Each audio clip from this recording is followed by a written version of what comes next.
idiot because I'm sitting here just talking about nothing. And, oh, hey, Internet, how's it going? This week, Russians tore down a statue in St. Petersburg, and it wasn't one of Stalin or Lenin or anyone else who's caused widespread misery there. No, it was an iPhone. We'll talk about why. That's what they're putting their time into, tearing down iPhones. Anyways, we'll also show you how to play over 900 classic games in your browser right now, but you should keep the podcast playing in the background. So one screen podcast, one screen games, okay, guys? Also, we're going to bring back what you've been using, primarily so I can talk about Google Inbox and how jealous you should all be of me because I have access to it and you don't. Ha! I hope you've got a couple of hours free because my name is Justin Pott. I'm in Boulder, Colorado, and you're listening to Technophilia. Keep doing that. With me today from the UK, as always, is Mr. James Bruce. How's it going, James? Oh, it's going so well. So very, very well. So well. Why is it going so well? Because I'm the new product reviews editor. Oh, yeah, you're in charge. So the product reviews section of MakeUseOf.com is, well, we review products, don't we? But we also give stuff away. And obviously now it's just all going to be like virtual reality stuff. Oh, crap. Screw these Android phones and stuff. That sucks. No one cares. Technically your boss, and you can't do that. Also with me from Connecticut is Mr. Dave LeClaire. How's it going, Dave? Somehow now I have to listen to James's requests for product reviews. First thing he sent me was some stupid thing, like wear while playing games, and it like hurts you or something while you... I was like, come on, that's the first thing you're going to send me, man? Come on. What if when you got shot in a video game, you got shot in real life? How much more immersive would that be? Yeah, so that's literally the first thing that he sent me. I was like, come on, James. But I'm going to review it for him because he asked nicely. Because I want one. I want to know if it's cool. I can tell you already that it is not. You know, I actually have a thing from the Sega Genesis called the Aura Interactor. Oh, dude, those can probably still sell now if you put it on. Oh, what's that? What did it do? You wore it on like your back. And it was a bass speaker, basically, wasn't it? And it would like, it would like vibrate when you got shot. So like, it was to simulate, you know, oh, I got shot. That is the dumbest thing. Yeah. Oh, you can't say that. It's what? No. What's the dumbest thing, James? No, that is not a dumb thing at all. I would like to get one of those off eBay. Well, you know what is a dumb thing? Do you know what is a dumb thing, James? Microsoft? Facebook added a Tor page. You can now access Facebook through Tor. So if you care about your privacy enough to be a Tor user, but not so much that you don't use Facebook, you can now connect to Facebook through Tor so that they can track you while you're trying to be anonymous. I really don't. Why? Why? It's probably an FBI campaign, right? Yeah. I mean, it's perfect because if listeners don't know, Tor lets you like bounce your packets all over the internet, and then you can either access regular websites, which kind of go through an exit node. Remember we talked last week about exit nodes injecting malware into downloads, which is kind of cool. Yeah. Or you can access like these dark websites, which are only available, only hosted through Tor itself, which aren't accessible if you don't use Tor, right? So now they've engineered a way to get Facebook onto an actual onion, onto the Tor, rather than going via an exit node. So you can access it directly on the dark web. But why? Why would you want to? Right, but of course anyone who uses it knows that the moment you log in or you get a cookie from somewhere, any attempts at anonymizing your traffic are absolutely pointless. Now every site you go to that has a Facebook like button, you're now being tracked. So you're not anonymous at all. Why? That's stupid. Why would you do this? This is just insane. I get why Facebook set it up. Why any human would use it? What does Facebook get from this?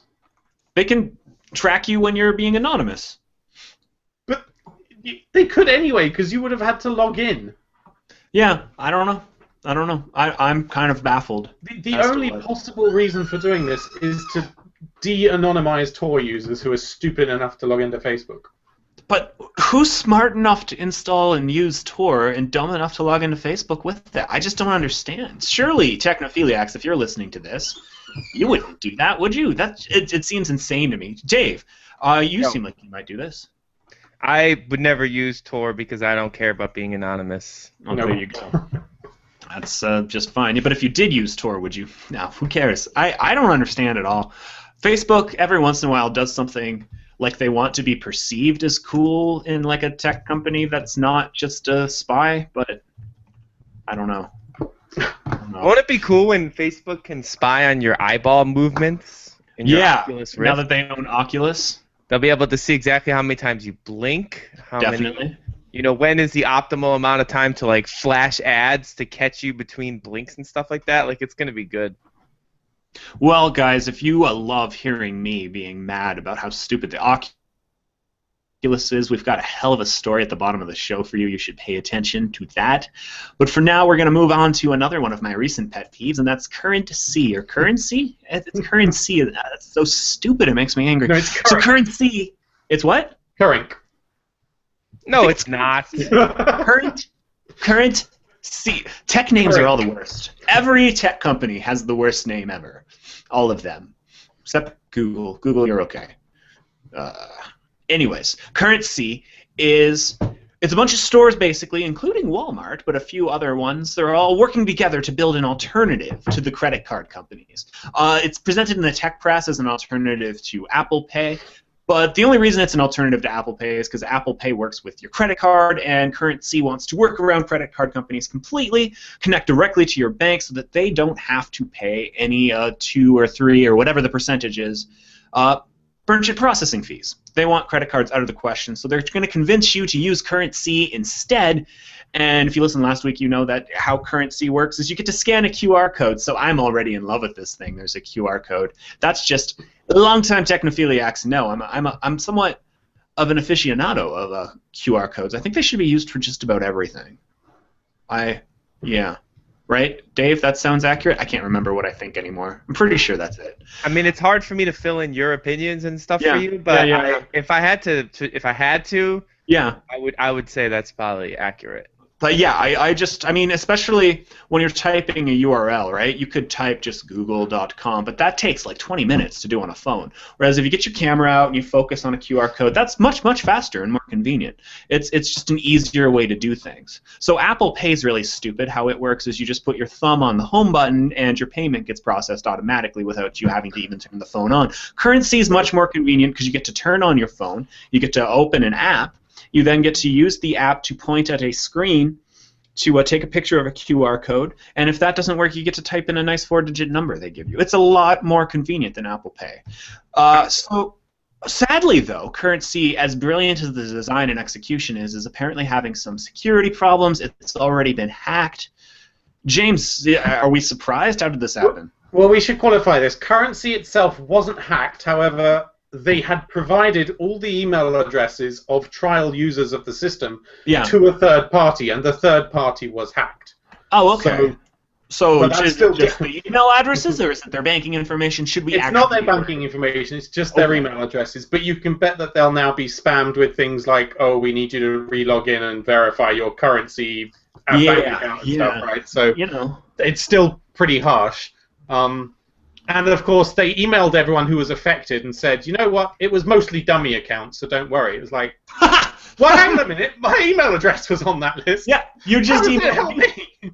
Did you just call me a dummy account? What is a dummy account? What's going on? I forget which retailer it was, but apparently one of the Currency partners has already gone ahead and broken the contract and decided to accept Apple Pay.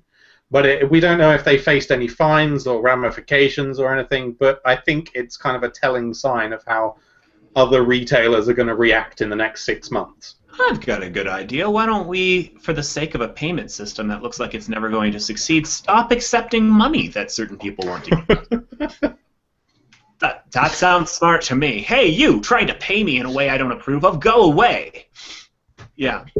It doesn't seem smart. I'm not saying I'm against Currency. I like, in theory, the idea of working around credit card companies. I'm not a big fan of credit card companies, but you gotta come up with something better than this. Wait. I got something better. What's up? Get this. When you go to the checkout, it generates a unique 20-digit Bitcoin address. and you then have to copy that out and type it into your Bitcoin wallet to send Bitcoins to them, and then wait about 2 hours for 20 confirmations of that transaction. How does that sound? What? That sounds like a Bitcoin transaction. Who made that up? What are you... I hate this. What are we... That's pretty stupid, I talked about this last week, but what currency's missing is that if your way of paying is harder than removing a credit card from a wallet and swiping it, no one's gonna friggin' use it. Just no one. Unless you get free condoms or something every time you use currency, then maybe. But I just doubt they're gonna do that. I don't know. I'm just coming up with ideas. Free condoms. That could work. Free condoms every time you use currency. I would much rather have like free pizza or something like that. Well, that's way too expensive. You're living in a dream world. Just one free condom every time. That's what they're going to do. Whoa. That could kind of work, actually. I think that's actually currency. That's patented. That's patented. You can do it. You got to call and pay me first. Hey, I think we found our giveaway. That show that Apple users like spend more money than other users or something. Wouldn't it be smart to like let them spend their money at your store, of all people to let spend money? Well, you can spend money at that store. You just have to scan a QR code with your iPhone. Yeah, which no one's going to do. Apple Pay has driven up usage of Google Wallet as well. Like apparently there's now 50% more usage of that since because Apple Pay launched. Stores are rushing to support this standard. Right. Apple Pay and Google Wallet are based on the same open standard, NFC. So yeah, of course Google Pay would go up because more stores are supporting it now, and it's just becoming more common. Now, Apple Pay is a lot easier to use than Google Wallet, and I'm sure Android's looking at this and thinking of ways to optimize their payment process, right? Maybe a hardware button. Is it a lot easier? I don't know. I've never actually tried to use Google Wallet or heard of anyone using it. Google Wallet, you have to open the app. Apple Pay's main advantage is all you need to do is put your thumb on the home button and it just goes. It just uses your thumbprint as your signature, more or less. Huh.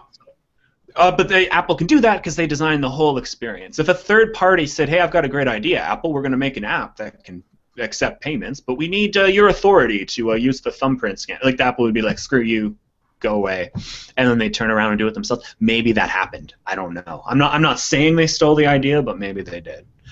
You know, it's my last show. I can say whatever the hell I want. It's pretty liberating.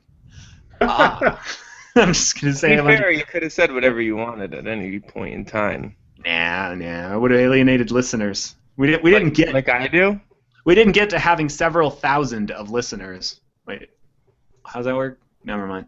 7 listeners? 7. Several. Let's go with 7. Moving right along, I'm not cheering for currency, but if they could design a way to pay for things that's easier than pulling your credit card out of your pocket, go for it. QR codes ain't it. That's my conclusion. Anything that involves QR codes should burn. Speaking of, you can now download Technophilia by scanning a QR code. Print these out everywhere. No. Moving right along. Russia has dismantled a Steve Jobs memorial that was in St. Petersburg, just outside of a college there, because Tim Cook is proud to be gay. That isn't officially the reason, but it's kind of the reason in the standard Russia way. Kind of is. It's kind of, well, it's not because he's gay, it's because being gay is bad. This is Russia. It's all confusing. But I like that. You're going to do the rest of this in that accent. Please. I can't. This is Russia. American iPhone, no good. Russian iPhone, not gay. Much better. Oh, man. Poor Russia. Getting crushed on by Justin. Russia iPhone, so manly. Strong, not gay at all. Our president wear no shirt. Great nipples. Not gay. I don't know. I don't understand you, Russia. I don't know. I don't get it. Thing is, we've heard like so much in the past few months about equality for women with the whole Gamergate and that. Yeah. But there's this whole boatload of LGBT folk who are still suffering a lot worse than women have ever had it. And so I'm going to correct you right there, because women have had it pretty bad in a lot of places, and I don't know if you've heard of a little place called Saudi Arabia, but there are places in the world where where that's women still have pretty it bad. pretty bad. Okay, and to be fair, I was talking about the real world, though, not this stupid little fantasy land of Arab princes and things.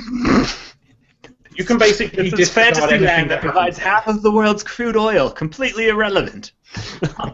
Disregard them. That doesn't count. Okay. I mean, in places like America, say. Russia is not a place like America. No, so gays have had it rough. It's a lot easier to hide the fact that you're gay than it is to hide the fact that you're a woman, historically speaking. But you're right. I mean, we really shouldn't get into this game of which group had it worse. First step, slavery versus the Holocaust. Like, it's just not a game you want to play. All we can do is say that we as straight white males have it pretty good. Dave, you are straight. I keep having to point this out. Keep denying. Whoa, speak for yourself. Who's straight and white around here? Anyways, so Tim Cook, it's been widely known that he's gay for like 10 years now. Valleywag wrote a long article when did not know this. I didn't know either, but it's been out there. He's just never commented on it. But he wrote a really nice editorial, I thought. I don't know if you read it, about how being gay is the greatest gift God ever gave to him. It really moved me. But I could see, if you think that being gay is evil or whatever, how this might infuriate you.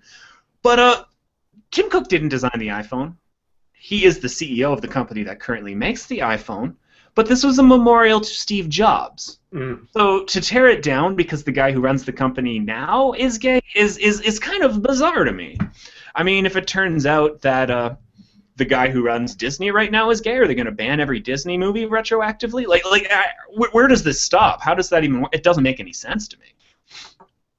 You know? Until they find out that Putin is also gay. And then... That would be hilarious.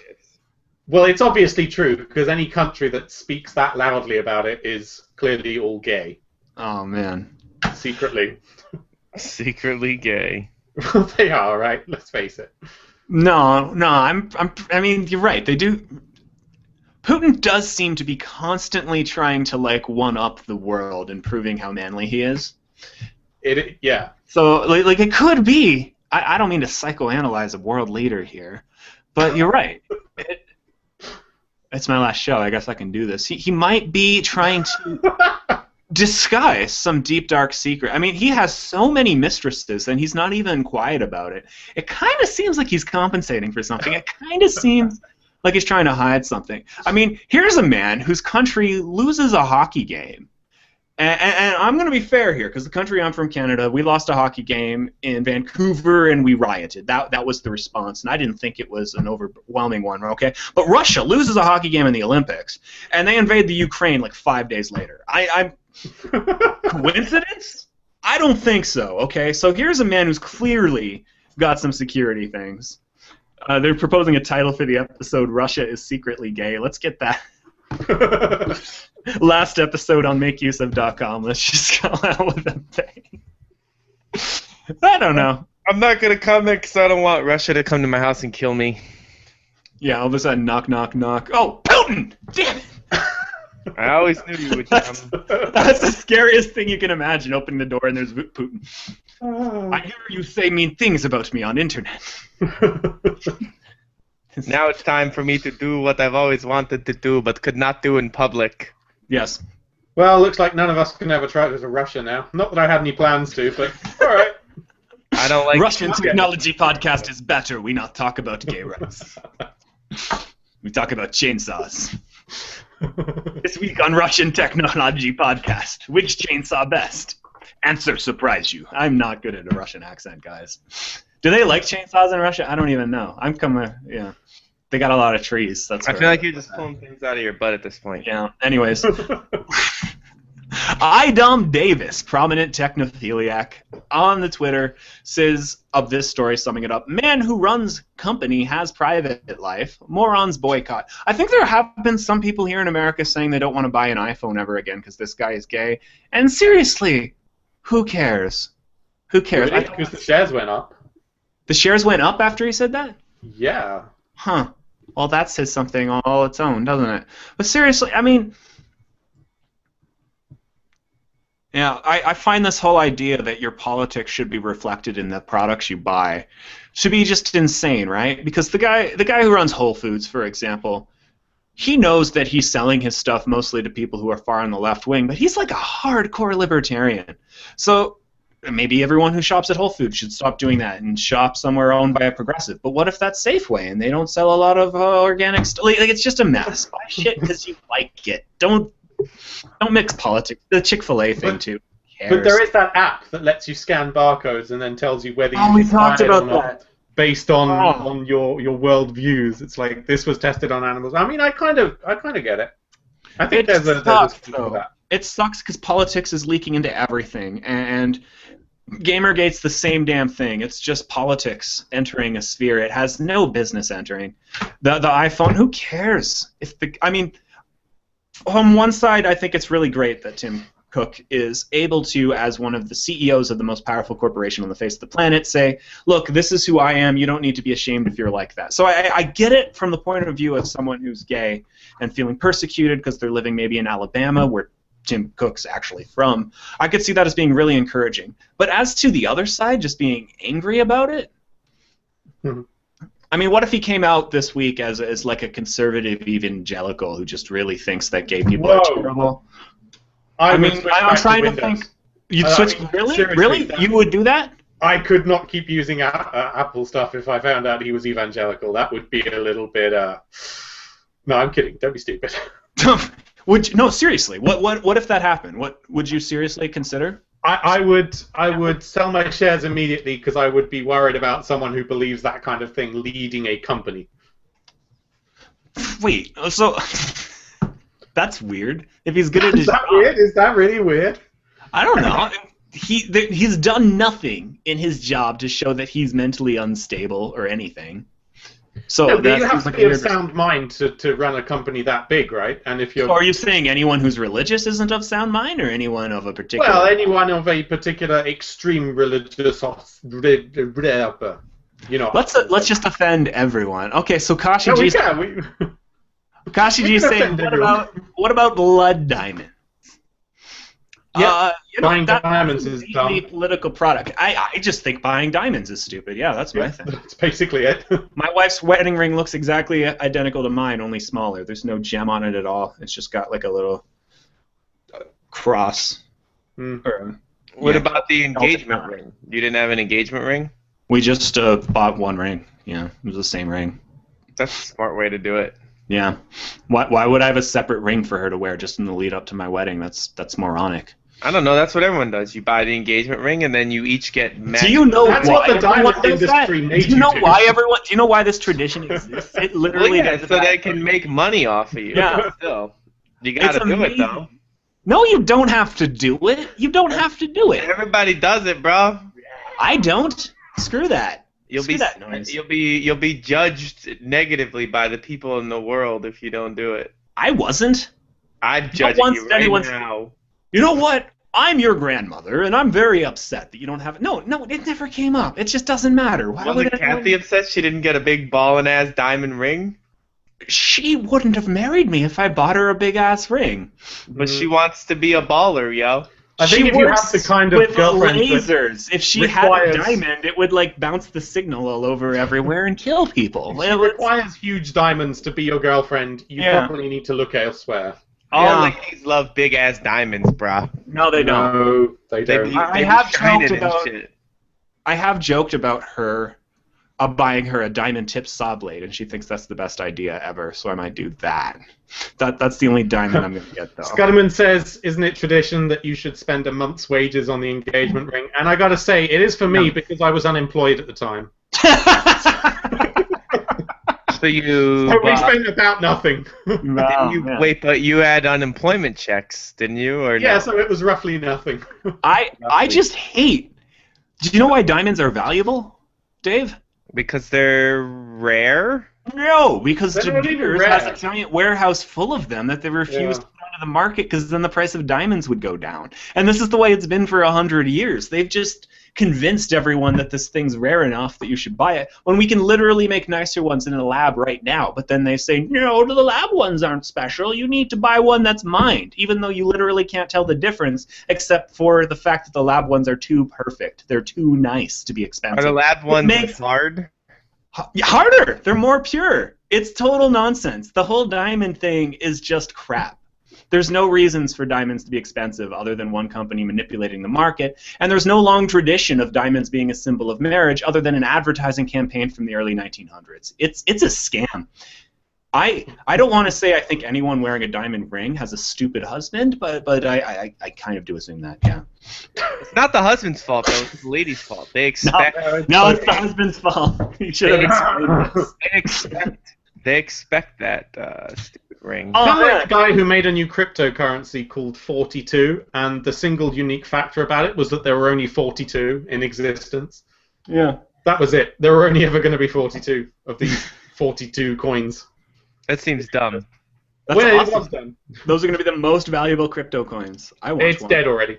Oh, okay. Scudderman points out you can turn dead people into diamonds. That escalated quickly. I mean, technically, aren't they carbon? So, yep. I mean, technically, don't all dead people, at least a piece of them, eventually become part of a diamond? No, it's actually a pretty specific set of circumstances that creates a diamond. But you could make it happen in a lab if you really wanted to. You can turn. That's how we can recycle dead people. Then we'll just turn them all into shiny diamonds, and then we can cut stuff. And then you can wear a ring of your dead. Wait, what? No, we shouldn't do that. Technophilia. Can you believe MakeUseOf isn't paying for this anymore? Speaking of people who probably shouldn't be paying for things, Microsoft sponsored CNN last night, and they gave all their hosts shiny Surfaces. And, oh man, so we talked about how Microsoft's been sponsoring the NFL and having a few problems because the commentators keep calling them iPads because they don't know what a tablet is. Oh, look at that. It's a nice Microsoft iPad. They've no idea. They've no idea, right? Anyways, it turns out some people who work for CNN aren't too keen on using these Surfaces that have literally been given to them for free, and they were using them as a stand for their iPad. You can see it clearly in some photos that people tweeted. Okay? So these journalists, on election night, which is, I think traditionally the one night that more than 5 Americans watch CNN. Yeah. I didn't. I was watching the hockey game. I didn't know there was an election either, but... I didn't feel like voting, so I didn't watch either. Screw you, buddy. If your state went red, I'm going to quit the show. I don't know what Connecticut vote. Oh, I'm scared. So anyways, you can see journalists on this desk using the Surface to hide... You do need to go look at these pictures. They are absolutely classic. Funny. It's so funny. It's more than one person. It's very so Wolf Blitzer seems to be behaving. He does have a piece of paper that I think he's looking at instead of the Surface, because paper is literally better than a Surface. Oh, this is harsh. I'm gonna. Someone tweeted I'm watching CNN because they're using Surfaces. Fox is using Macs. So you're the most confusing fanboy ever. But, yeah, people are hiding their, this is great. Microsoft can't catch a break. The iPad is so culturally entrenched. It kind of feels like karma in a way. Because for so long, Windows was just shorthand for computer, right? That a Mac had a really hard time getting any kind of inroads. And here's Microsoft having the opposite problem. People just, for a long time, if you used a computer and it wasn't Windows, you'd show your Mac to your relative, where's the start button? How am I supposed to use this? The opposite is now happening to them on the tablet space. And I'm glad. Technology is so much more interesting now than it was 10 years ago. I looked up the results of my elections, and my senator ran unopposed. Really? Is that a thing? Yeah. Yeah, Connecticut's pretty solidly Democratic, so... It just says Chris Murphy, Democrat, ran unopposed. So for the House, the Democrat won, and the governor looks like it's still up in the air, but... Wait, do you not have independent people who can just randomly decide to run? Was this? Yeah, but I guess there's third parties, James. No one votes for them. So I don't know if you know how voting works here, because I'm from Canada and I wasn't familiar with the process. But if you go to vote in America, and you're used to like a parliamentary system where you basically vote for your representative, you're in for a huge job because there's like 50 things on the ballot. It's insane. You literally vote for your dog catcher in some places. And the dog catcher is literally like Republican or Democrat, and you're like, what is the Democratic dog catching value? I have no idea. Do they let the dogs go if they have good behavior? Are the Republican dog catchers more strict on food rationing? I actually noticed that when I had to vote in the European elections a couple of months ago, and there was just this ballot paper that was like a huge long receipt thing, like 3 meters long, and I had to go through. I was like, who the fuck are all these? But you can ignore that stuff too and just vote for the ones that you want. No, so there's a button. There's a thing at the top you can do. There's a button. There's a button. It should be. You should be voting online. We can talk about that for an hour if you want. Oh, no, that's not. Well, because then the hacker party would get a majority in Congress like right away. You know the website. The elite Hacksaurus party would just win the second they do. 4chan would be running. It would be like that the healthcare website. It would crash instantly as soon as Hashtag Gamergate has won the election. Oh. Oh, we're in trouble, guys. Floor is on the speech of the Congress, like. It is ludicrous that the gaming media has so few ethics. What we need is more ethics. That's why we all got into Congress. Ethics. Well, we need more free games, so whatever. Oh man.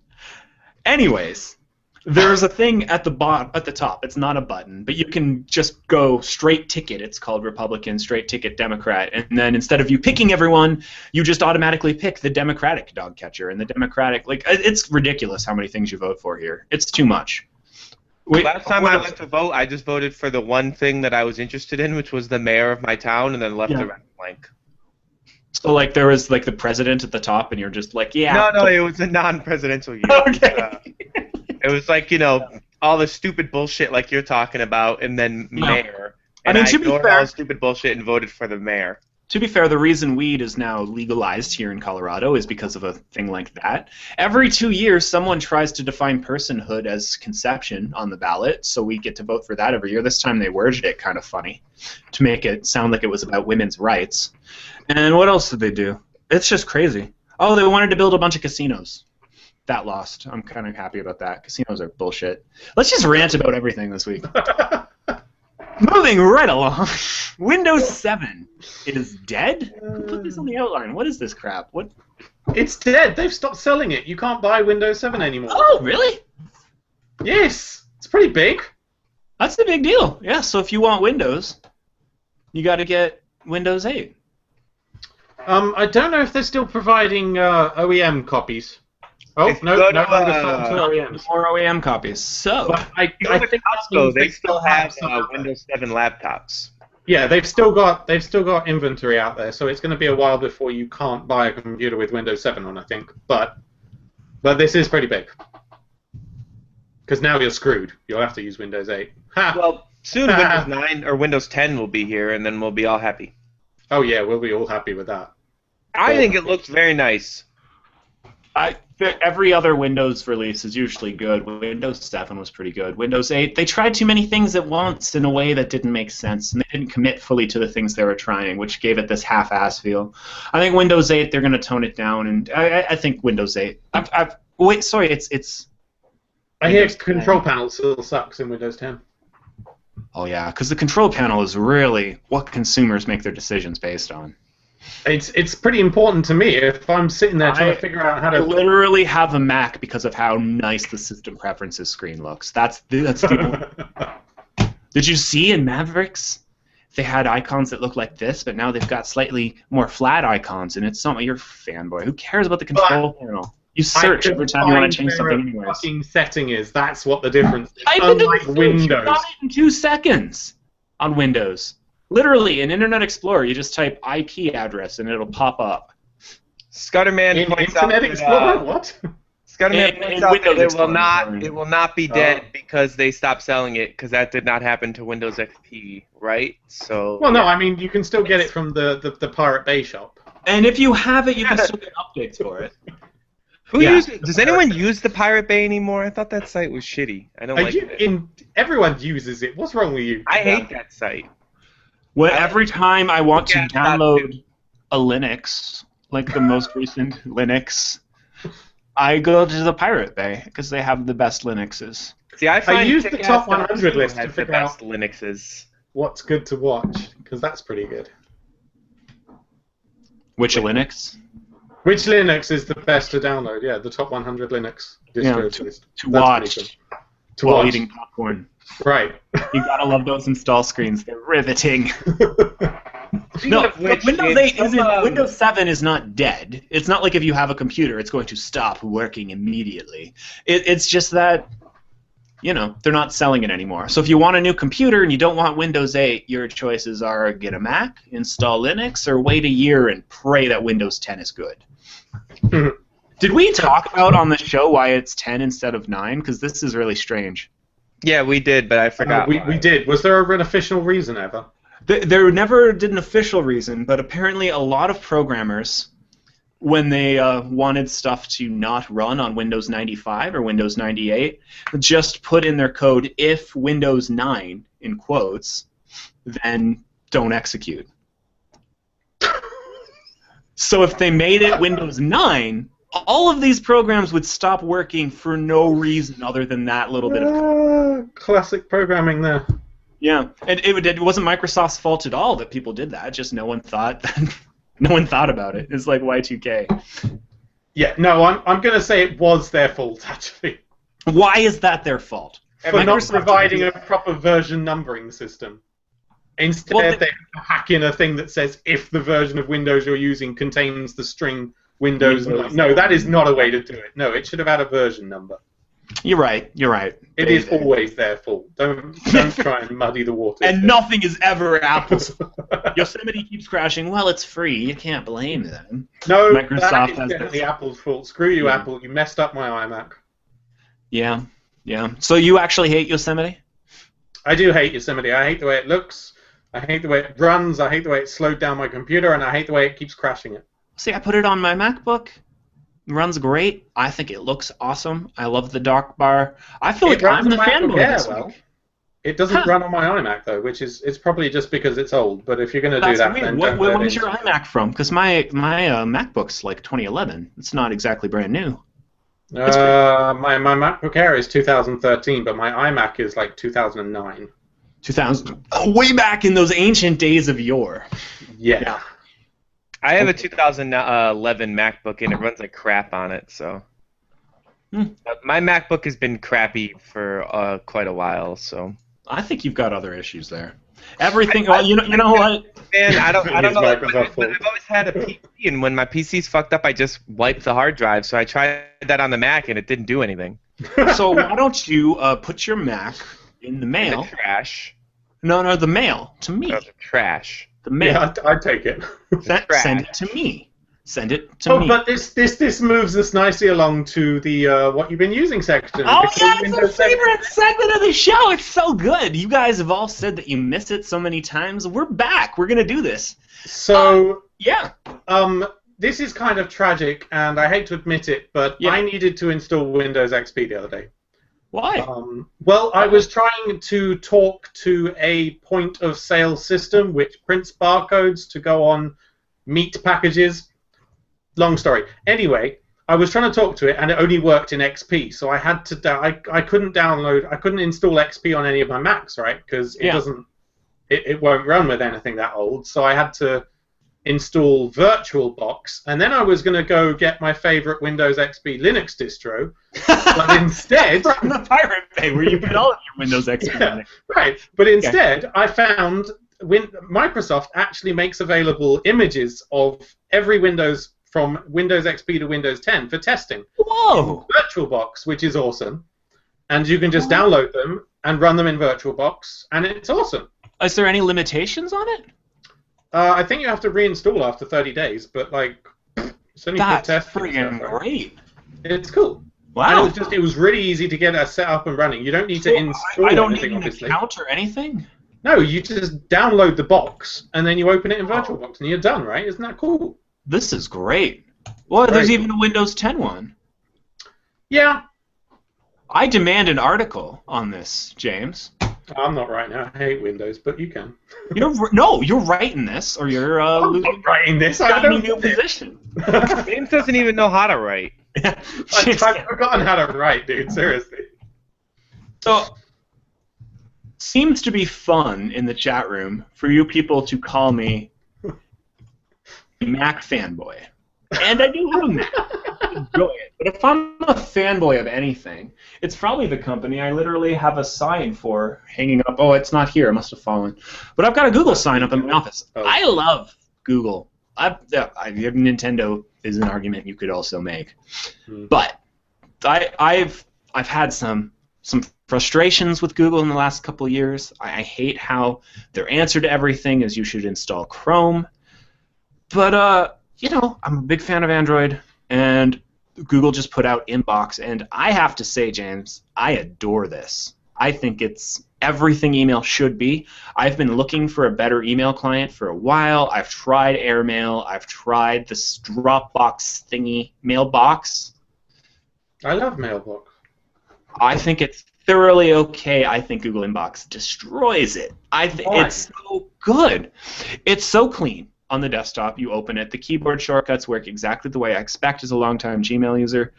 And it automatically bundles certain kinds of emails. And it's smart enough that if you had existing filters in Gmail to do things, it just uses these as these bundles. So, for example, I have a filter set up for feedback emails. When one of my editors sends feedback to an author, I also get it. And this puts it all in one section. So when I'm scanning my inbox, I just see 5 feedback emails as though it's one email among all the other ones, and I can delete them all at once, or I can go in and look at them. It also does this automatically.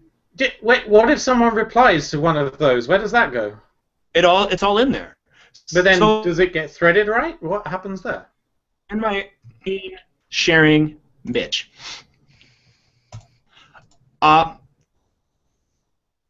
So here's how it works. Here's my inbox now. You're going to see the updates thing. And right now there's not a lot of email, right?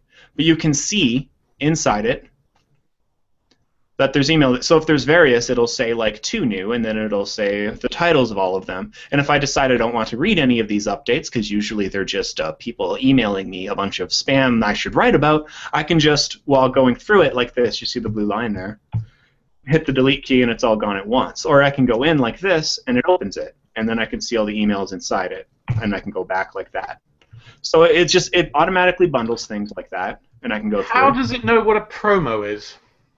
It scans the content, and it knows, and if something's wrong, I can teach it. But so how does it define the Gmail thing, though? They have that on just regular Gmail. It puts. No, they do. So this is integrated better. But what's the difference between updates and promos? I'm not entirely clear on that. Because in this example, it seems like this one should be a promo. A promo? Right? Yeah. But so you can kind of move it around. I'm teaching it yet. But what I'm more impressed with, you're right. Gmail does have that in the tabs function, but you can't add a new tab. In the new inbox, if you have a filter set up, it treats it the same way. So the feedback ones automatically get bundled here just the same way. And I can... when I'm looking at my inbox, scroll past it if I want to do it later.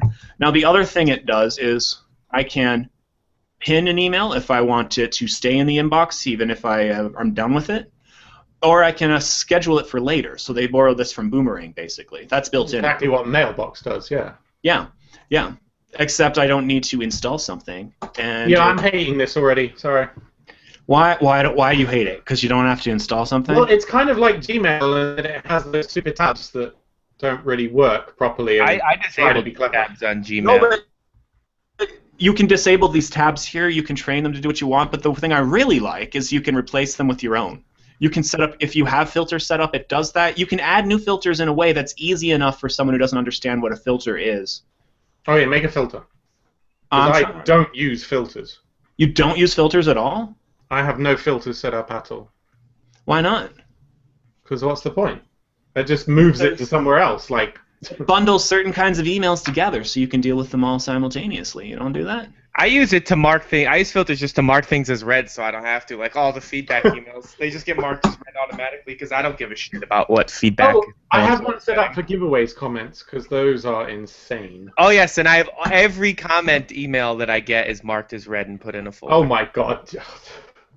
I have the comment emails go into their own thing. I have a filter set up. Yeah, if you have a popular giveaway, you might get a couple hundred emails a day for comments. That's just bonkers. Hmm. But I don't know. I just really like this. I feel like every morning I kind of look forward to going through email, and those who are longtime listeners know email is the thing I dread more than anything in the world. And I'm like addicted to email now. I'm turning into... I was kind of expecting some more features. Is that it? Is that all it does? Well, what other features were you expecting? I mean, it's not even beta yet. This is such a test. I just don't get what it does then. It puts things into tabs, but instead of tabs, they're on a... Well, they're there in a way that it's like just in line, and I don't know. I like that I can just, with one keystroke, without having to click through to a new tab the way in Gmail, just as I'm scrolling up and down, I can just, oh, here's 5 promos, there's the headline for all of them, delete them all simultaneously without even looking at them. I like that. Bastard! What are you... You're supposed to be a fucking journalist. Look at the promos. I'm not, no. I'm talking about like shit from Newegg and Amazon and stuff. If it's interesting, I'm going to look at it. Well, hang on. If you don't want those, just unsubscribe to them. No, I still like it because sometimes it's a good deal. But half the time I can see the headline and I can tell that I don't care. Oh, man. Oh, man, you're such a butterface. Anyways. I feel like it's fixing problems that don't exist unless you make them for yourself. I'm fixing your butt. I really love it. I think you should all try to get into it if you can. If I have some invites, I might give some out on Twitter. Follow me at Jay. I'm with Scudderman. I'm ignoring Inbox based on the fact that everyone loves Gmail and I can't stand it. I just use gmail.com.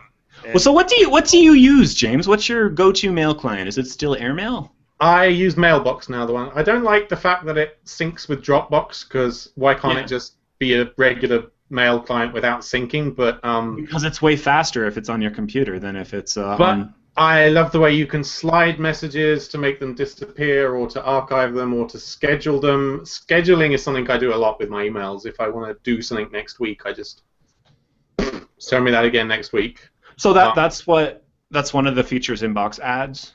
Right, but I already have that. So yeah.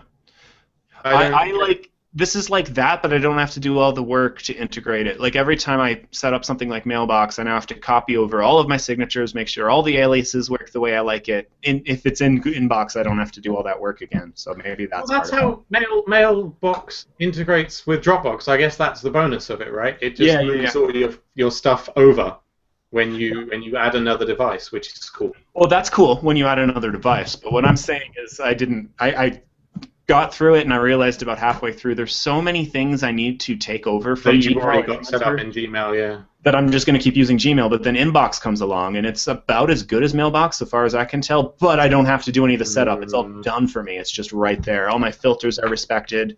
It's just about right. Because I have one account that's like a normal Gmail one, but I get various other accounts forwarding to it, right? Because I own justinpot.com, so there's email there that I use for some purposes, and then my MakeUseOf email also directs there. So every time I want to set up another mail client, I have to make sure that all this shit's working well again. And every time I hit reply all to a group thread, it gets bounced back to me because it's not properly assigning the MakeUseOf address to be the one I respond from, right? So I just get... So maybe that's tainted my view of some of these other mail clients. And it doesn't apply to Google Inbox because it's made by the Gmail team, and they get that how I'm using these features, you know? Yeah, I can see that. If you import your mail into Gmail, then you're going to have that problem, aren't you? Yeah. And that's why I prefer a client, where I can just have multiple email accounts. Yeah, but then you got to set up those multiple email accounts every time you add a new device. Mailbox does sound nice with the Dropbox integration. Right. The settings will come with you. But I really like hopping from device to device. And the Mailbox thing on Android is just beautiful. I love the design. I think it's really good. Can you swipe to do stuff? Yeah, totally. Cool. You can assign the gestures to things. I don't do that on the desktop. I'm more of a keyboard shortcut guy than a swipey kind of guy. If I'm in an RSS reader, I'd much rather be sitting at my desk comfortably and use JK to scroll up and down than I would to be a touch screen and touch things. But that's just My general computing philosophy is that if I can avoid moving the mouse, I'm gonna. Oh, mouse. You should have a trackpad. I have the trackpad, but not when I'm at my desk like this, because I put... You notice how like I'm framed somewhat nicely now? It's because my computer's on a box. So I'd have to like reach over like this to use the trackpad. I do like the trackpad better. Hey Dave, are you still here? Yup. Cool, anyways, I've been using Inbox and it's my favorite, and I can't explain to James why, and he's not going to get it, but I do get why he gets Mailbox, and I think the reasons are similar. Mailbox is weird, because it's a quote-unquote desktop app, but it kind of feels like just a web app running in a window. Do you know what I'm saying with that? I prefer to just go to gmail.com. Yeah? It seems easier to me, I don't know, than downloading it. Having another program running, and it just that seems like a lot of work. Well, anyways. Every time I've tried an email client, I just give up on it in like a day because Well, this is why I'm liking Google Inbox, because there's nothing else I needed to set up. Once I have access, I can just go to inbox.google.com and try it, and all of my settings carry over, right? And then if I don't like it, I can go back to Gmail. There's no risk. There was no work or anything. But I'm sincerely liking it better. I actually just like the iPhone email client with the one built into the thing. I wish I could just run like that on my computer somehow. You know what I want? Like buying a Mac? No, I don't like the Mac one is super clunky and uses like half of my RAM to run. Yeah. You know what I want is Google Hangouts for iOS or Android, either one really, but on my Mac. That would be so much better than all the stupid crap they do Hangouts with, like for text chat. I just want one window with all my conversations in it. Is that so hard, Google? Why do you have to... Yeah. Glad I got that. No, I love Google. It seems like they want everything to be a Chrome plugin instead of a desktop app now, and that's my biggest fault with them. Let's move on to something no one can possibly have a fault with, because culturally it's something we all agree is just awesome and we should enjoy. Video games. No controversies there whatsoever. Let's get to the top story right now. A new retro arcade is, according to James' extremely wrong opinion, probably the best Oculus Rift thing yet. Holy crap, James, I watched this. I have rarely in my life felt more rage. This is the dumbest thing I've seen in my entire life. This is not dumb at all. What the hell is wrong with you? So, okay, the video was a bit crap, but it's so stupid. I tried it, and apart from being just like a really professionally produced Oculus demo, because most of what you find is complete crap, this is just really fun, and it drops you into this like retro arcade. So you walk in, and there's all these arcade machines lying around, playing things like Tetris and Zelda and Mario and Arkanoid and Space Invaders, and they're all like 100% playable. You can go over, you can look down, it looks like a little CRT TV screen like it would in an arcade, and you can play around with the buttons and stuff, and they all work, and they're all 100%. I don't know if they're running on ROMs or something open source, but that alone is awesome, right? And then you go a bit further in, and you find a bunch of Game Boys just lying around, and you can pick them up, and all of those also work. But of course, the Game Boy screen is kind of shit, so you have to move the Game Boy around to get the lighting right to be able to play it. My god, it gets better. You brought to a headache-inducing experience that you couldn't. It's not headache-inducing. It is perfect. And there's this like boombox in the corner. You can go over. You can pick up some tapes from a box of tapes and put them in, and it's got like a ton of awesome 80s songs. Oh my god! You know what this reminds me of? The yard simulator from the Simpsons episode that all those kids were they didn't want to do yard work. This is so cool. You need to try it. I hate to admit it, but I'm gonna have to go with James on this one. It's really? Freaking awesome. Just go to an actual arcade. Where? I don't know. There aren't. This isn't Japan. There aren't any actual arcades. Okay. I think if they could make this multiplayer as well, that would be really fun. So you can bump into... So you have to wait in line to play a game, give it like the sincere arcade experience? What if they made it an MMO, so it's just like players in there just trying to get to the arcade? That'd be like that PlayStation Home thing, remember that? Maybe they could have that guy King of Kong as an NPC, like, I'm the greatest Donkey Kong player in the world, you can't beat me, and if you do, you get like candy or something. I think this is what PlayStation Home was going for. Face. It's a lot of fun. So wait, does it come with all the ROMs built in? A functional bowling alley as well, and like dartboards. Like they actually work and keep scores and stuff. And yeah, everything's built in. You don't have to. You don't have to download all these ROMs. If they try to release this commercially, like games like Mario, are not going to be able to be in there because Nintendo would never give them the rights to that. Which is what I thought. This is something I would actually pay for on Steam, but I can't because I'm sure there are copyright issues there. But if they might be able to get a lot of the actual arcade games that are in there, like Arkanoid and stuff, those may be. It's just Nintendo does not give the rights to their games to anybody but themselves. Hasn't the copyright expired on those by now? Not Nintendo stuff. They still use them. Yeah, they still sell them. I mean the original ROMs. Is it not like that's back in what 1980s? Dude. If Nintendo keeps using them, then it re-ups their copyrights. And the thing is that's the trademark. That used to be the rule, James, but the Disney effect has meant that basically Congress keeps changing copyright so that the first Mickey Mouse cartoon stays projected forever. So it's up to like 75 years now, something like ridiculous like that. Yes, but there won't be Marios for 75 years, and by then will anybody really want to play Mario anymore? Yes. But maybe they're like open source clones, which are exactly the same, but not using the original ROMs, I was thinking. That's still... Yeah, I mean, that looked exactly like 1-1 from Mario. Yeah. Yeah. No, there's plenty of perfect recreations of 1-1 available in Flash form all over the internet, one of which you can play as Link. But are they selling those? No, they're not. No, you can't sell this. Yes, so that's the problem. Yeah. Well, at least he could accept donations or something. I would definitely donate to this. This is really cool. Well, if he really wanted to get serious about it, he could get the rights to different, to just use the games that he can get the rights to. I'm sure. There's no way he could do that and sell this thing at a profit, though. There's just no way. Everyone's going to want... Yeah, there's a lot of arcade games that nobody gives a fuck about anymore. I mean, look at the stupid thing we're going to talk about in a minute with the Internet Archive. Honestly, if he opened up donations, he would make a crap ton.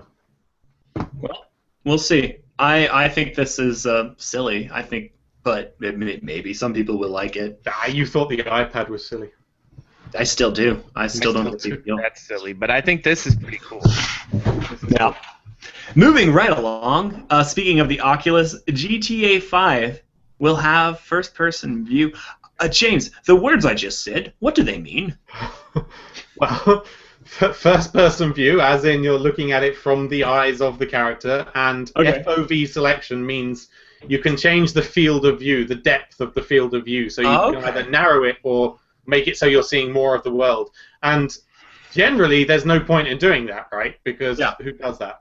Unless you're making it specifically for virtual reality, where you have to adjust the field of view sometimes. And so you're saying that's actually not true, though, what James just said. Everything he said except for the end part where why would you do that? Because that's... why would you do that? PC gamers are super Nazi about that. Like, if you make a first-person game and don't include FOV sliders, they flip a fucking shit about it, and they hate your game for it.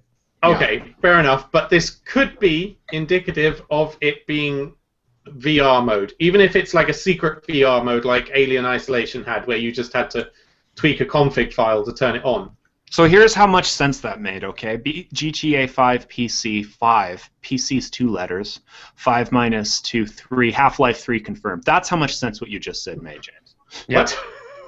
I agree with Justin. Yeah. But no, I think it's more likely that they just know that it'll piss off PC gamers if they don't have a field of view sliders. At the very least, this means that it will be very easy for someone to mod it into having Oculus Rift compatibility. That would be pretty cool, actually, walking around the big... Although, I feel like driving... So wait, is it... Like... Oh, so it's going to have first-person view. I was going to say, because these games are third-person, usually, right? Yeah. Would the playing be messed up by first-person view? It seems like... Well, honestly, I think it probably would. They're building it from the ground up with first-person view in it, so it's... Yeah. I mean, that's it would certainly change for reselling it of the car point of view, like when you're stealing. Yeah, I don't like driving in first person. I gotta say. Well, then driving in the Oculus Rift is going to be terrible. Well, yes. I'm not saying I would especially like that, but it's going to be huge if GTA 5 does have virtual reality support. Okay, well... Will it be huge, though? I don't know how huge it'll be. Are you insane? There's literally 100 of people who would be really excited to play this. Yeah, I can't see. I think huge is. I think huge is an overstatement. There's at least 100,000 people that would buy GTA 5 just to play it in first-person VR mode. You think? And there's do you really think that? How many Oculus Rifts are out there at this point? A couple of 100,000.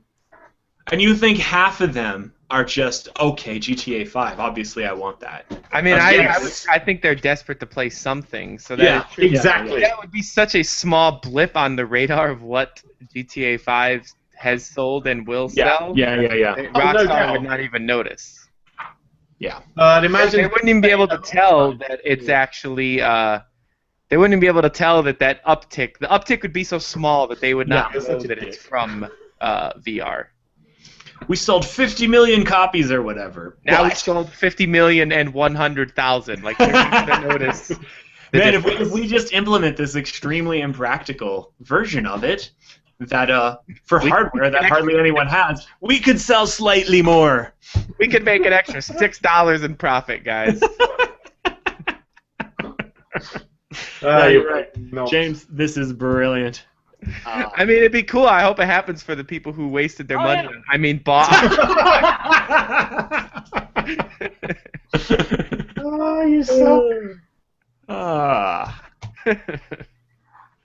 I'm going to miss making fun of the Oculus Rift. Because you know what? Once I stop doing this podcast, I'm just never going to think about it ever again. You'll never hear about it. It'll just not exist to you. It's going to stop. It's going to be outside of my reality. And one day you're going to wake up and realize it's like the next big thing and that everybody has one, and you're going to be like, what the fuck happened? Yeah. And then you're going to wake up and realize you're actually wearing one already. And having them the whole time because there's robots using me for a battery. Yeah, exactly. Sense. That makes so much sense. That's probably the most realistic plot point in any movie ever, is the robots using us as battery thing. Moving right along, the Internet Archive, also known as, I'm not sure how anything they do is legal, but I'm really glad they're doing it, non-for-profit. They've put 900 classic arcade games online, and you can run the emulator right in your browser. All you got to do is click play. This is pretty awesome. My buddy Matthew Hughes rounded up a bunch of them on MakeUseOf.com. You should look at the article. He's got the best of the best here. Frogger's a masterpiece. It's the only video game that inspired an entire episode of Seinfeld, and I think there's a reason for that. You should check this out if you haven't played it yet, see some of gaming's history. There's also Paperboy, Dig Dug, Galaga. This is incredible. How is this even vaguely legal? I don't get it. But this is the same... Yeah, I don't know. It doesn't... The whole thing seems... I don't know how it's allowed. They also have an archive of basically every TV news broadcast from the last 10 years available on their site, too. So, I don't get it. Someone should explain. Isn't there fair use for archival purposes? I'm pretty sure. Maybe. It's pretty sweet, though. It runs... I mean, you can do it in your browser. It takes like 5 seconds for most of them to download. It's incredible how small they are. I've never played Paperboy. I'm trying to find a link to this. Where is the link? In the article? It's right at the top.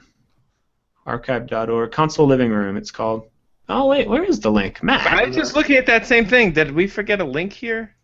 There's a link to every individual game. There's not one. There's a link to every individual game, which should take you to the main thing, but I'm going to edit that and add an actual Edit link. it. Add it. Yeah, You're the editor of this mess of a section. Yeah, I edited it in the first place and didn't even notice that. Yeah, press the space bar to start. I'm going to play Frogger right now. This is awesome. If you have a controller hooked up too, you could just hit it and be like joystick detected or controller detected or whatever, and it'll just go. That's sweet. Can I play Transport Tycoon? Is that an arcade game? No, but it says it's got classic PC games. Well, how old's not the internet? The other one does. Yeah, this specific new edition is only the arcade. The arcade games. It looks like they've built it on top of MAME. It's fetching the BIOS in the game right now. Yeah, for some of them, it's JSM Simpson is the thing, but I'm seeing a bunch of zeros on the screen. Yeah, sometimes some of them don't always work. Huh. So you gotta keep that in mind that it might just explode and you might die. Yeah, it's not running terribly fast. Personally, I wouldn't mind if you died though. I'd be kind of laughing at your pain. Yeah, it's kind of janky. It's not running well. Maybe it's not friends with Hangouts. We should try it a little later. Guys, you should just download the Rift Arcade instead. So much. Alright, I added a link. Go me. What, to the Rift Arcade? Good job. No, to the Internet Arcade. I played a game earlier and it worked fine for me. I like Flicky. I just love how you think the future of video games is wearing a VR headset so it looks like you're in a room playing old video games that you never liked in the first place. I don't. Yeah, I can do the bowling and play the 80s music. I literally feel like I'm old and people like the things that I used to love when I was a kid, but they do it in a weird way. Like, it's strange. It's like listening to your dad's favorite music ironically, and they think you're just listening. It's just weird what you're doing, James. I don't understand it at all. Get off my lawn! To be fair, no one understands what James does. That's true. That's true. Moving right along, the Electronic Frontier... The Electronic Frontier Foundation, or EFF as it's known online, is looking for the right to revive abandoned online games. This to them means, for example, Mario Kart for the Wii. If you want to play online now, you can't, because Nintendo shut down the servers, and that just means it's gone. This means anyone trying to archive old games, like what we're seeing here at archive.org, isn't going to be able to do it for any games that has an online component. They're just not going to work anymore. Under the DMCA, creating any kind of workaround so it can work with third-party servers is against the law. The EFF is arguing that's not okay. We need to have the right to create our own servers for these things and modify the games accordingly so we can play them. This makes sense to me. I'm a fan of old games. I'd like to keep playing old games, and it's sad to see things like this stop working when the servers shut down. It's even more infuriating in the case of something like Diablo 3, which is got a lot of offline play, but the second it can't phone home, it's going to stop working. Now, maybe they'll issue an update. I don't know. But the point is we have to wait to see what these companies do in order for that to work. I think the EFF has an argument here. It's going to be interesting to see how this all plays out. Obviously, game companies are likely to disagree. Don't you think, James? What? I mean, if they're not using them anymore, they should just let people use them. Yeah. It's kind of weird. Is this just a legal fight? I mean, you can basically hack that kind of old stuff to run on private servers anyway. Yeah, you can do it. It's technically against the law in the U.S. They're saying it shouldn't be. This should be legal. This should, for a while, for example, it was illegal to jailbreak your phone because that was considered working around DRM. And it was decided by courts here that, you know what, yeah, you can jailbreak your phone. Of course you can. You bought the phone. Did anyone get arrested for it? No one got arrested. I think who cares? There was some consequences. Someone might. I don't know. Establishing that things are legal is better than just doing them and hoping that no one arrests you, James, as a rule of thumb. It kind of seems like, why would you make a ruling on that? Like, don't make it illegal, but don't make it legal either. Like, who cares? But it is illegal according to the law right now. I don't think it needs to be legislated. The courts do need to sort it out. It's illegal right now under the DMCA because it's circumventing DRM. And any kind of circumventing DRM is just illegal. They should just let the games live on. They should be happy that people still want to play their game that they made. Yeah, just leave the server up. It's just buy a little Mac Mini. The server up, so I can understand why they wouldn't want to leave it up forever. Because buy a Mac Mini and have it running in the corner for all I care. Just make it somewhat possible for these things to connect. I don't know. Just let the people take it over if they want it, because I can see them not wanting to leave it up. That's fine. It's expensive, whatever. In terms of Nintendo, though, I think part of it is, hey, wouldn't it be great if you could still play online? If you buy a Wii U and the new Mario Kart, you can do it. I really do think that's part of it, and that just sucks. I don't like that. That they can retroactively take away features from a game in order to encourage you to buy the new one. It's just crap to me.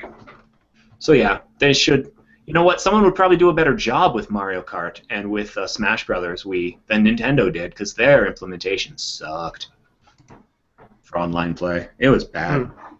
So, anyways, I hope this wins out because there's a lot of games that people owned and paid for that they're not going to be able to play in part 5 years from now because of stuff like this. So, moving right along, all it says on the outline here, Dave, is Call of Duty in all caps. Now, I don't believe... My dinner's ready, though. We should end soon. We should end? Okay, well, I didn't know that. This is literally the last time you get to do this with me, and I thought maybe you'd schedule some time. Yeah, James. You're a worthless bastard. We can just wrap this up then. Goodbye, everyone. That's it. That's it. Finished, done. Oh, come on, don't be like that. Why the hell would I tell people where to follow us? But if we talk about Call of Duty, we're going to be like here for another hour or so. And I'm not going to listen to any of it. All I wanted to do was say that Call of Duty is out on the consoles. Me and James both have it. We're going to play it a lot. We're probably going to stream it on Technophilia's new Twitch channel, which is twitch.com/Technophilia Podcast. And then we'll talk about it a lot next week on the new and probably not improved Technophilia Podcast. Yeah. So, what happens with Technophilia in the next week? We start broadcasting on Twitch. Okay. That makes sense. Migrate back to technophiliapodcast.com, but James has to do that. There's no way you're going to be done with that in the next week. You're such a slacker. I fully expect that to be operational sometime in 2015. Probably May is what I'm calling. What was that sound? I don't know. He was bored of my criticism of him. Like, you don't get to tell me what to do anymore, jerk. He's like, ooh. Well, you know what? We're shutting down. Handbags at the ready. What? Handbags at the ready. So me and James have ran a little test, which I posted in the chat like last week. Okay. Of I can take his Skype feed and route it into OBS, and then take my webcam and put it in OBS and put it in onto Twitch in HD, and it looks really nice and sounds much better than Hangouts. That's how we're gonna do the live show, and then we'll just put that on a YouTube channel when we're done and download the audio for James to make an audio file. So it should sound better than Hangouts in the final audio file, which is good. So I'm going to show you something here right now, Dave. This is happening. You see the Technophilia account on Twitter here on my screen? Yep. It's gone. Okay? Yeah, but you can still go on it. You know how to get to it. But I'm not going to. But you could. Okay? So this is your thing now. You need to do it. James's thing. What? I don't do the Twitters. You're the social media expert here. I expect never-ending tweets about Pizza Hut on our Twitter account. I can also connect our Technophiliacs to reach me on Twitter. The Technophiliac page is no longer a good way to do so, and you should find me at JHPod. Otherwise, I can't promise you either of these jackasses are going to see it. We still see the tweets because they get into our Slack channel, right? We're not removing that. Yep. For now. I'm keeping you off Slack because it's not a MakeUseOf project. So there. No, you can keep using it. That's totally cool. Yeah. I'm your boss. What? I'm going to have more time to do shit now. Yeah, right. I'll find something else. I don't know. I've been thinking about potential for other shows. And I could involve you guys from time to time. We'll see. But I'm glad. You know what? I think shifting the focus toward more video gaming related stuff is probably a good move. Oh yeah, I guess I didn't really mention that too. Yeah. As part of moving to Twitch, the show has to focus more on video games, but we don't have to focus 100% on video games. We'll still talk about like whatever bullshit tech news James finds about stupid shit, and we'll still talk about that. But we have to focus. We have to at least somehow relate stuff to video games, just because, it's Twitch. We'll get in trouble. We'll get taken off Twitch if we don't. Okay, so and for if that audio, happens and we do get taken off, we'll just go to Ustream, and we can, the same way of streaming it will work there too. So for audio listeners, is this going to be? Nothing will change. You'll just have a slightly better sounding podcast than this, but probably slightly worse sounding than when we were recording them separately and doing it that way. So that did sound pretty good for like 5 episodes there, I got to admit. Yeah. So it'll be slightly worse than that and slightly better than what you're hearing right now. There you go. Yeah, so this is it. This is it for being part of MakeUseOf. You're probably not going to talk about MakeUseOf articles as much as before. I'll still pimp out my gaming section articles because that benefits me. I'll still do my big giveaways because that benefits me. And me, I suppose, indirectly. Still whores. If there's no giveaways, then I don't get paid as much, so I guess it indirectly benefits me. So if you guys want to improve the show, our most loyal fan has sent a number of suggestions for doing so, and I thought I'd like to hear you guys go over it just so that I can rest assured that things are going to go well. It's 5 pages. Is it really? Yeah. Oh. Wow. It's 5 Google Doc pages of suggestions, most of which are exploit the fans into doing the work for us. So please respond to everything on Twitter, which is unlikely. We currently have 80 notifications on Twitter, but I assume that we've seen all of them. It's just we just haven't. Yeah, they're all from like. Can you go in and turn off the forwarding to Facebook because that's tied to my account? Wait, it's tied to your personal account? Yeah. So when you tweet from Technophilia, it goes to your personal Facebook? It goes to the Technophilia page via my personal account. You can't just sign in as Technophilia. I had to do it as a user, so it's in my user's name.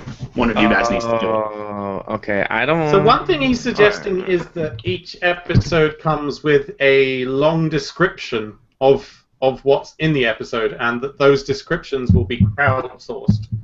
And that's an interesting idea. We would have to like open up WordPress somehow to be like a wiki where you could anyone fit the description for the podcast. Hey, that could be cool.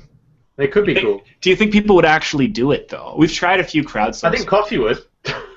Yeah, we've tried a few crowdsourcing things. I mean, the Reddit page could work for you guys if you can get enough people on it. I just don't know if you can or not. Okay, so. How do I link this shit with the Twitters? I don't even know how to do it.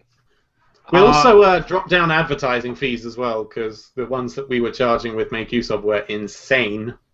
What was it? No one would sponsor that. I think it was like $1,000 for a month or something. Was it really? I mean, yeah, that barely. Which is why no one sponsored us. Yeah.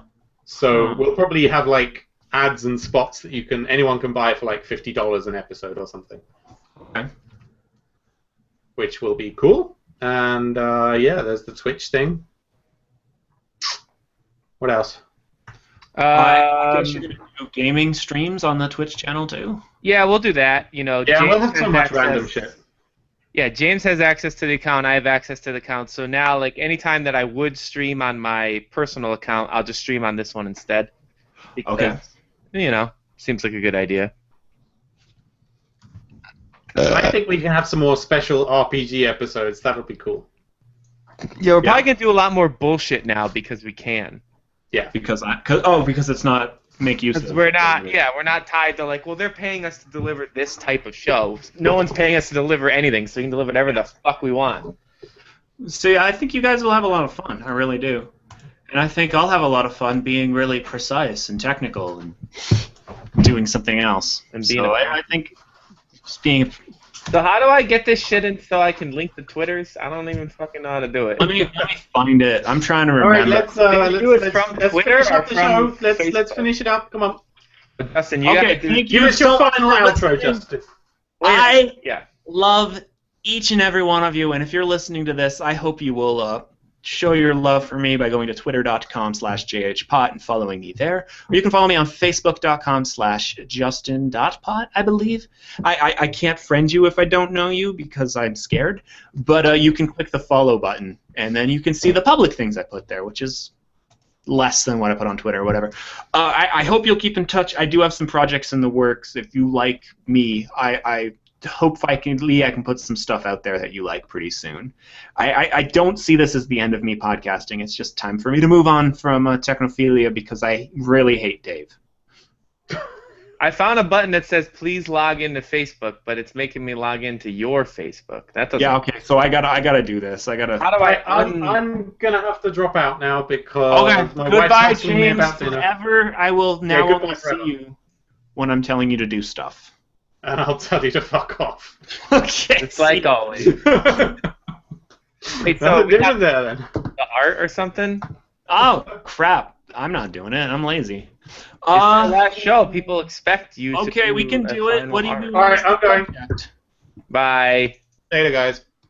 To connect, how do I unconnect to your Facebook account? I don't know. I think I probably have to do it. I'll figure it out later. I'll add it to my to-do list. All right, you figure it out so I can reconnect it to mine. Yeah. You can only have one account tied. So anyways, we need art. I'm being called a traitor by someone who works for me in the chat room.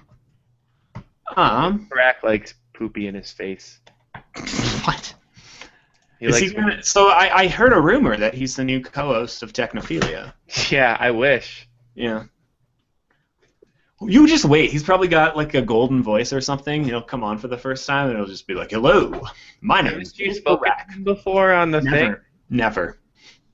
He's probably got like this golden like BBC cadence. Like I thought you once had a meeting with him or something. Never. So he's probably just the greatest broadcaster in history, and he's going to come on and everything's going to be fine. I don't like the way it looks when it puts the Twitter, when it copies it over. Puts it in like a weird little box. I don't like it. I don't even want to relink it. I'll just copy and paste it, I guess, because I don't like how this looks. It looks stupid. Plus, I bet you Facebook shows it to less people because Facebook has been known to punish pages if you're using like third-party. Like we can't use social because I know this, Dave. I am just too lazy to log into Facebook because I hate Facebook, and that's why I log into Facebook anyway, so it's fine. So I log into there to do the stupid MakeUseOf Facebook page. So yeah, so you can take care of Facebook. You should try to get stuff going to Twitter somehow. Maybe I'll still use Twitter manually. Okay. Yeah. But Twitter is for suckers. So how long do you think it's going to take James to get this set up where we're on our own server again? Like a month? A year? Oh, it's going to be at least a month. Well, fortunately, I'm sure that nobody cares if it stays on MakeUseOf.tv for another like couple weeks. I don't think anybody's going to care. Maybe we can use MakeUseOf.tv like we were going to in the first place. It was so weird because we were talking about how it was going to be a place for all of our videos to live, and all of a sudden James just made it into the place where the podcast lives and absolutely nothing else. Yeah, we still have the domain, so we can always use it for that stuff. We'll probably use it for other stuff, yeah. And I'm going to try my hand at some more YouTube stuff, I think, now. Once they get a few other things out of the way. Good, do it, because the channel hasn't had much content lately other than not many authors submitting videos anymore. And I haven't been really chasing people down. I just been kind of letting them. If they want to do it, they want to do it. If they don't, you know. Yeah, I've got some ideas. We'll see what we can do. I'm so hungry. What art do we want? I don't know. There's a lot of titles about, like... Me? You, mostly, yeah, like... I can't design something. There's Grand Oculus Lust, Grand Rift Auto Lust. That's kind of dumb. James is illiterate. James hates everything. Everything is Microsoft's fault. James wants to kill your Windows 7 computer with a diamond made of your dead relative. What the hell? That's an actual title suggestion, just in case. I don't like it. Justin asks Dave to dump Jessica. That's a title suggestion. Yeah. James calls out Putin gay. How about Putin likes chicks with dicks? What? Title: Russia is secretly gay. Russia. Pot alienates everybody. How about the Justin Podcast? Oh man, that's the name of my new show, you bastards. How about free condoms? I still think that's currency's key. How about one person suggested Justin Pot QR code connoisseur? What if we just drop the Justin Pot and make the title QR code connoisseur, and then the art could just be a QR code? What should the QR code do? Oh, you want to actually make a new QR code that does something? Yeah. How about it links to technophilia.com or twitch.tv/Technophilia Podcast? I will do that. I'm going to, but no one's going to be able to scan it. So what is it? What's the name of the episode? QR code connoisseur is the name of the episode. No, what's the number? Sorry. Oh, I want to say 137, but let me double check. Okay. They've let us do this. Should we start over with the numbers, or keep the same numbers? Keep it going. Keep it going. Yeah. 137. Techno 137. Wow, that's 137 Wednesday mornings. Gone. I'm never getting them back. It wasn't always Wednesday morning. Shut up, Dave. Okay. So, let's find a QR code generator. On the Googles.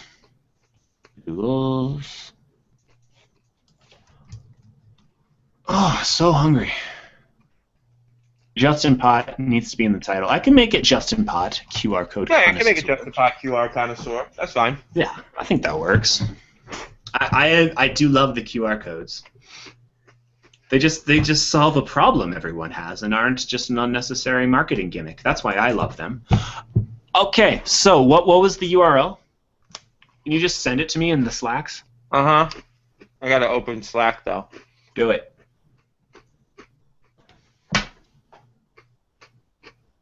You just wrote, "Hey Dave, it's me, Dave. I am here now. What's good in the hood on Twitter?" And 2 people who haven't responded to anything we've tweeted for months got back right away. So, look at that. I guess you're gonna be fine without me. Probably better. I'm famous. Yeah. Oh, come on. I'm not doing a profile. I just want a freaking QR code. Pizza. Apparently, I tweet and all of a sudden everybody wants to tell me about their fucking food. Someone had good bagels and someone had pizza. These are longtime fans who haven't responded to anything I've put there for months. Oh yeah, I remember them, Latopo and Yancey. Yeah. Remember those motherfuckers? What's up, motherfuckers? I don't know that they're listening right now. Well, they're going to listen at some point. Oh, that's true. Oh, no, they won't hear this part, though, because this is the post-show. Well, put this on. This is good stuff. I think we should force everyone with iTunes. Okay, so I'm gonna grab my picture, and I'm gonna put me looking at the QR code in 3D because it's an Oculus Rift. This sounds fancy. You're not sharing your screen, by the way. Oh, I should do that. You fucking scrub. I don't want no scrubs. No one does, Justin. No one does. What is this scrub? I don't know, but they can't get no love from me. Yeah. Where do they like to sit? See, this is quality shit right here. They're always hanging out the passenger side of his best friend's ride, and I just don't like it. Yeah? What do they try to do from there? I don't even understand. I assume flash gang signs and, hoot and holla. Or maybe try to holler? Look, they do try to holla at me. Hey, look, somebody commented on the Facebook, too, and said, I hope Windows 10 is as good as Yosemite. David Luchin commented. Wow. So all of a sudden, now that I'm not doing it, we should have had you doing the social networking stuff. My name is I'm world-renowned, Yeah. Social media expert. Social media mogul, like James Bruce. Yeah. James Bruce of iPad board games. The man who is an expert at tweeting about his pizza buying habits. Yeah. I'll never forget that day, because it happened right after we were talking about James was trying to defend himself as no, I'm good at Twitter or something, and then that very same day he tweeted about buying pizza. And we were like, James, come on. This is why we tell people not to follow you, you fucking idiot. Every show, I'm gonna miss that saying, "Don't follow James on Twitter," and he's like, "Follow Smith, follow Smith." But sometimes you can't even say it quickly because there's a 0 in it and shit. Yeah. So it's not even like he can come back and be like, "No, seriously, he can't even do it." Yeah. Okay. There we go. There's a nice QR code for your ass. I'm gonna have kind of in front of my face here. I gotta make it a little bigger. There we go. And then look at that beautiful QR code. Yeah, it's pretty sweet. It's pretty sweet. I'm gonna try to scan it right now. You do it. Live and in living color, I'm gonna scan this QR code on the podcast. As we podcast, I'm gonna scan it. There's gonna be a scanning happening, and it's gonna be really scannerific. Here we go. Just hit it. Okay. All right, let's see. I'm scanning. And it worked! Yeah? Did it take you to the right place? Yes, it did. There you go. It says we are currently offline and not streaming onto Twitch right now, but that's awesome that it worked. Whoa, what's that noise? That's an error sound. I don't like it. Well, you're not supposed to. When you change the perspective, will it still be scannable? I have no idea. I don't care. I'm a QR code connoisseur. I'm going to try to scan it after and see if it's still scannable. Just for curiosity's sake. Because curiosity kills the chicken. I think that's a popular expression. There's so many things incorrect about that. What's incorrect? Look how happy I look. I'm like, it's a QR code. Apparently this man sucks Putin's balls is Dave Parak's title suggestion. What? Why? I don't know. Dave Parak has a weird sense of humor. It still worked, even with the perspective shift. There we go. See, QR codes aren't so bad. Look how adorable this one is on my shoulder here. Actually, QR codes, the only thing that I actually have enjoyed of QR codes is on the Xbox One. Where you don't have to type in those massive 25 character codes. You can just scan the QR code. Yeah. Because typing in 25 character codes with a controller and an on-screen keyboard is not fun. There's also in the game Fez one of the little things you can get by scanning a QR code, and it's the worst one because that's so stupid. That made me mad. I'm sure that's the message Phil Fish was preaching. The QR codes are stupid. Mm-hmm. Was it 137? Mm-hmm. He strikes me as the kind of guy that wouldn't like QR codes. We just put it in there to be like, isn't this stupid? I really adore Phil Fish. I think it's so sad he's not making games anymore. He'll be back when he runs out of money. I think he should come back with a different name. Just make a game. That's really good. Screw the fame altogether.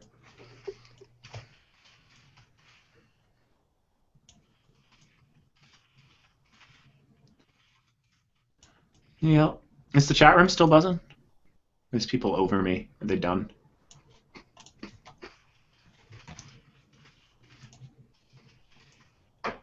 People are still talking. Somebody's like, hey guys, I heard this is the last episode. Loyal audio listener. And we're like, not the last episode, just the last for Justin. And last as part of MUL. Yes, it's the last officially. So what was it? What was the MERP? I gotta figure out how to spell connoisseur. Google. Literally what I'm doing. Don't feel embarrassed, guys. French words are hard.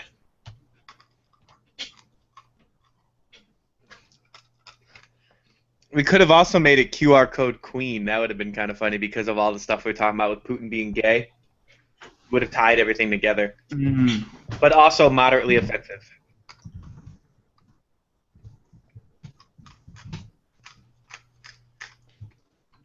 Koshi, I'm not talking to you about Giant Bomb content, Koshi, because I know you're stealing it. He's stealing Giant Bomb content? Yep. Is he just a bad person, or what? He said he doesn't have the money to go to buy a premium subscription, so he figured out a way to get access to it without paying. I mean, it's cool if you don't have the money, but don't steal stuff. So I'm wondering if all these discussions about ethics in video game journalism, if ad block's coming up at all. Because if there's one thing that makes it hard for these sites to be ethical and not just be patsies for the industry, it's insufficient revenue. Yeah, I mean, with all the Gamergate people, though, they're trying to take what ads the sites have away anyway. Well, that's the opposite. That's making it even harder to be like an ethical reviewer, right? Because now it's even harder for you to afford to buy games yourself. Yeah.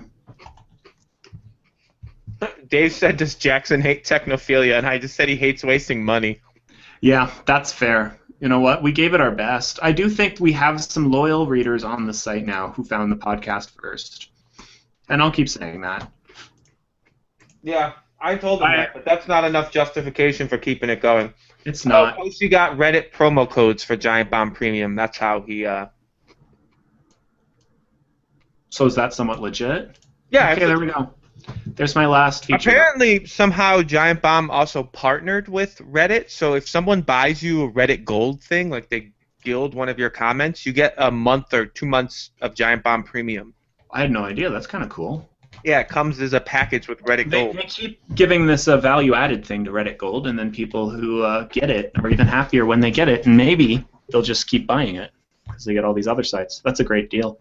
Okay, so there's the art, everyone. Thank you so much for listening all these many years. I hope you have a great Wednesday and a great rest of your week. Bye, everyone.